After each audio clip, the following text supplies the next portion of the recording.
Okay, Autumn, talk a little bit about this Belmont team because, again, a lot of guards that you're going to have to scout. How are you guys preparing for this game coming up tomorrow?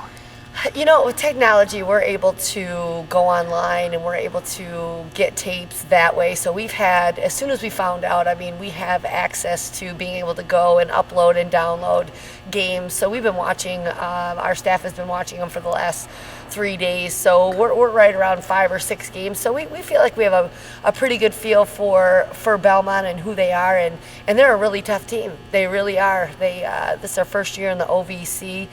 They finished third. They got to the semifinals. They have some players that have transferred from some bigger schools. So they are a team that plays extremely hard on both ends of the court.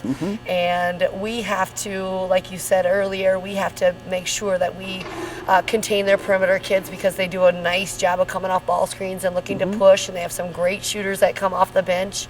As well as some post play, which 6'2", bigger kid inside that I would imagine is going to line up against Sharita, so that'll be a good matchup to watch. And they also have another kid at the 4 spot that is very similar to Yar, long, lean, and very active, aggressive. So I think that every position we're very, very similar. So I anticipate a great matchup.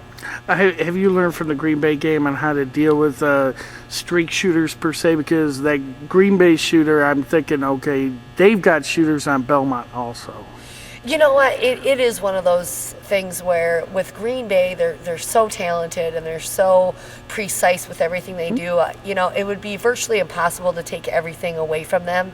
So when we look back and we make decisions on how we're going to guard people, you know, a lot of what they do is based on their paint production.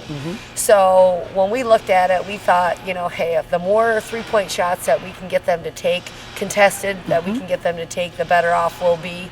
Because it takes away from our foul trouble, and you know, they play well at home, and they got away from us a little bit. They created scenarios where they were penetrating and we would have to help so that they wouldn't score in the paint, and then certainly got some 3-point shots in rhythm. So yeah, we're gonna have to make sure we know where number 20 is at all times. Ernst for Belmont, she made 7 out of 15 threes against Austin P. They actually played a zone, so you know, if we go in a zone, we got to be aware of her. But on any given night, postseason, we know that it's a free-for-all, and we just have to play as hard as we possibly can. And last question, talk a little bit about how you feel about this team this whole season. It's been a big ride since that first press conference you had early on. You know what? You're exactly right. I feel like we've just gone up and down, and we've made our runs, and we've had to regroup at times, and we had a tough stretch right around Christmas time where we had to go to South Florida, and we opened up at Green Bay and then went over to Cleveland State. And so I just think that we've had, and then we got back on track with adding Sine in, so that added a real huge dynamic for us in a positive way. And so yeah, it's been an up and down type year. I feel like maybe we didn't produce as well as we possibly should have. I think we fell short where our goals were. But you know what, we have a lot to build on, and certainly just very thankful for the efforts that our seniors gave this year, Misha Fambro and Yar Shayak. So they will both be very missed. But we move on to next year, and hopefully we can clean up those rough areas and not really have to face too much adversity with injuries or whatnot, knock on wood. So that's kind of the plan.